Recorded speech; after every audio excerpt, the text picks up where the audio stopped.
አምሮ የምናየው ስፍራ አብዛኛው ቦታ ጫማ ረግጠው ጫካ ዳዋ የበዛበት ባጠገቡ ስናልፍ በጣም የሚሸትና የሚረብሽ የጭቃ ቤቶች ግድግዳቸው የተወደሰ ቤቶች ማየት የተለመደ ነበር። ከአጥሩ ግርማ ሞገስ ባሻገር ግቢው ሳቢና ሰውን ለረጅም ጊዜ የሚይዝ ታሪኩን የሚመጥን አልነበረም። የዚህን ግቢ ቁመና የዚህን ቢሮ ሁኔታ ካልቀየር ሀገር መቀየር የሚባለው ነገር የሚታሰብ አይደለም። ግቢውን በጥቂት ቦታ ከፍለን ማየት እንችላለን። በዚህ ሳይድ በስተግራ የምታዩት ከታች ከጥቁር አንበሳ ዋሻ ጀምሮ እስከ ላይ ወፋ ቤት ያለው ቦታ ሙሉ በሙሉ ባህላዊ ሊባል በሚችል መልኩ የተሰራ ነው። ለምሳሌ የዋሻውን የጥቁር አንበሳው ያለበት ዋሻ ብንመለከት ራሱን የቻለ ዙ ያለ ቢሆንም ጥቁር አንበሳ በኢትዮጵያ ብቻ የሚገኝ ኢትዮጵያዊነትን የሚያንጸባርቅና የሚገልጽ ስለሆነ ለብቻው ራሱን የቻለ ዙ ዋሻ ተሰርቶለታል። ዋሻው 170 ሜትር ነው። በውስጡ ሰው የተንቀሳቀሰ አንበሳውንና ሌሎች እንስሳቶች ማየት በሚያስችል መንገድ የተዘጋጀ ነው።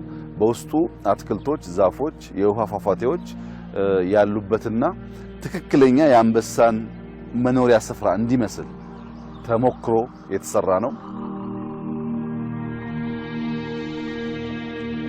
ከዋሻው በኋላ የምታዩት የአትክልት ስፍራ ሙሉ በሙሉ የኢትዮጵያ ኢንዲጂነስ ፕላንቶች እና የኢትዮጵያ እጽዋቶች ብቻ እንዲተከሉ ተደርጎ የተዘጋጀ ነው። የዚህ ስፍራ ዋና ዓላማ ከላይ ከዋሻው ጀምሮ እስከ ላይ እስከ ወፍ ቤቷ ድረስ አንድም ቴክኖሎጂ ነክ ነገር አታዩም። ሙሉ በሙሉ በእጅ የተቀረጸ ነው። ወክወዩ ኮብልስቶን አይደለም፣ በእጅ የተቀረጸ ድንጋይ ነው። አትክልት አለ። ግመሉ ከጭቃ የተሰራው፣ የኤሊዋም እንደምታዩት ከሎካል ቁሳቁስ የተሰራ ነው። ግሪን ሃውሱም ከመስታወቱ በተለየ አብዛኛው ነገር በሎካል ማቴሪያል የተሰራ ነው።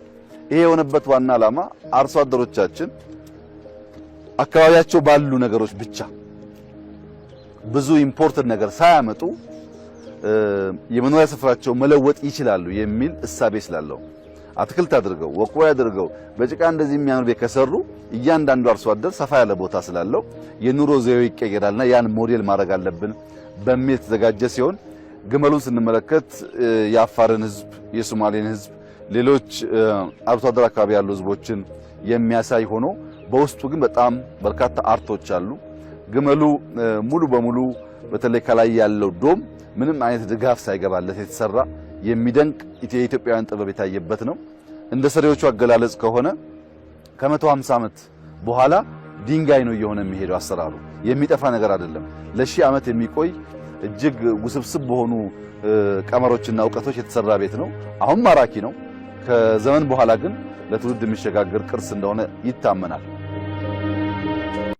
ሀገር ሁኔታ እያንዳንዱ ዕውቀት፣ ጥበብ፣ ባህል፣ ትውፊት፣ ኖርም ሰብሰብ ብሎ ደመር ብሎ ሀገራዊ ምስል ቢይዝ በቀላሉ የማንናድ ማንም የማይደፍረን ፍላጎቶቻችንን ማሳካት የምንችል ብርቱ ሀገር፣ ብርቱ ህዝቦች እንድንሆን ያስችለናልና መደመርን በደንብ ያየንበት የኢትዮጵያውያን የእጅ ጥበብ የተገለጠበት የእንጨት ስራ ነው።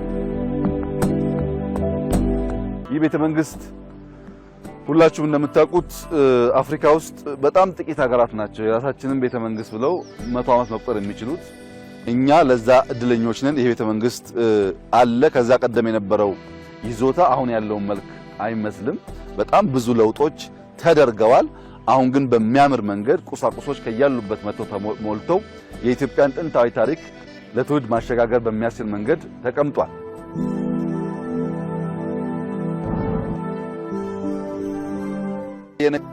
ኢትዮጵያ የሆኑ ሰዎች የጀመሯት የሆነ ቦታ የምታበቃ አይደለች። ከጥንት ጀምሮ የተለያዩ መሪዎች ስማቸው ቢለያይ፣ ግብራቸው ቢለያይ፣ አመጣጣቸው ቢለያይ፣ ቋንቋቸው ቢለያይ የኢትዮጵያ መሪ ሆነው አገልግለዋል።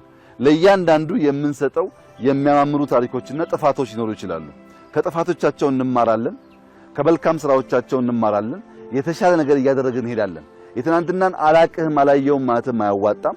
ትናንትናን በትክክል መልካሙንም ጥሩንም ነገር አይቶ አሁን ላለችው ዘመናዊት ኢትዮጵያ ያኛውን ሳይድ እነዛን መሪዎችና ታሪክ አላቅም አያስፈልጉኝም ብለን ሀ ብለን ብንጀምር ኢትዮጵያ መሆን አትችልም። ያ ታሪክ እንዳለ እንዲቀመጥ የተፈለገው መማር ስላለብን ነው። ከትናንት ያልተማረ ነገን መስራት ስለሚቸገር የኢትዮጵያን ብልጽግና ስንመኝ መጀመሪያ ኢትዮጵያ ያላት ምንድነው ብለን መጠየቅ አስፈላጊ ነው። ዝም ብሎ ብልጽግናን መመኘት ብቻውን ሊያበለጽገን አይችልም። ምንድነው ያለን? ምን ይዘን ነው የምንበለጽገው ቢለውን ጥያቄ ስናነሳ ኢትዮጵያ ውስጥ እንደምታውቁት ታሪክ አለ፣ የተፈጥሮ ሀብት አለ፣ መልክዓ ምድር አለ፣ እጅግ ውብ ነገሮች አሉ። እነዚህን ነገሮች በማውጣት የሚያስፈልጉንን ኢንዱስትሪም ቴክኖሎጂም ማከል ይቻላል። ኢትዮጵያ ከአፍሪካ ውስጥ ከኬንያ በስተቀር በአበባ ኤክስፖርት የሚወዳደራት ሀገር የለም። ከ2000 በላይ አልፎ 3000 ሰዎች ስራ ነበራቸው ለአንድ ዓመት ሙሉ። አሁንም አትክልተኛ አለ፣ በጣም ብዙ ሰራተኞች እዚህ ግቢ ውስጥ አሉ፣ ብዙ አክቲቪቲ አለ። እነዚህ ሰዎች ይህ ስፍራ ወደ ስራ ባይቀየር ኖሮ ዳቦ ጋግረን የምናበላቸው ወይ ለምን ይበሉ እንጂ ሰርተው ራሳቸውን ችለው ቤተሰብ የሚያግዙ መሆን ባልቻሉ ነበር። ሀገር ስንቀይር እንዴት ዳቦ እንደሚጋገርም ትውልድ እያስተማር ነው። እሱ ነው ብልጽግናን የሚያረጋግጠው።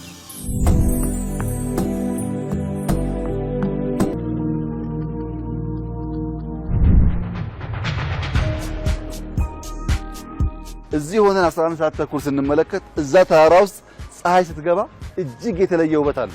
አንድ ቱሪስት መጥቶ በዚህ አካባቢ ብቻ በጣም በርካታ ትምህርት ታሪካችንን ሀብታችንን አውቆ ለብዙ ዜጎች ስራ ፈጥሮ ተዝናንቶ ኢትዮጵያን ወዶና አክብሮ መሄድ ይችላል። በ10 ዓመት ውስጥ አትጠራጠሩ፣ ኢትዮጵያን ውብ አድርገን መቅረጽ እንችላለን። ኢትዮጵያ ውብ የተፈጠረች ሀገር ናት። ከኛ የሚጠበቀው መስማማትና ማስተካከል ነው እንጂ ሜጀር ስራ አይጠበቅብንም። አፈር ኢምፖርት እናደርግ፣ ውሃ ኢምፖርት እናደርግ፣ ድንጋይ ኢምፖርት እናደርግ፣ ዛፍ አይበቅልም አንል፣ ሁሉ አለን። ያለንን ግን አቧራውን አራግፈን መጠቀም የሚያስችል ብሩህ አእምሮና ትጋት ነው የሚያስፈልገን። ይህንን ጅማሮ ካሰፋን የኢትዮጵያን መጻኢ ጊዜ የምናስውብና የምናስተካክል ስለሚሆን ይህንን ፕሮጀክት ከዚህ አንጻር አግሉቶ ማየትና መገንዘብ በእጅጉ ያስፈልጋል።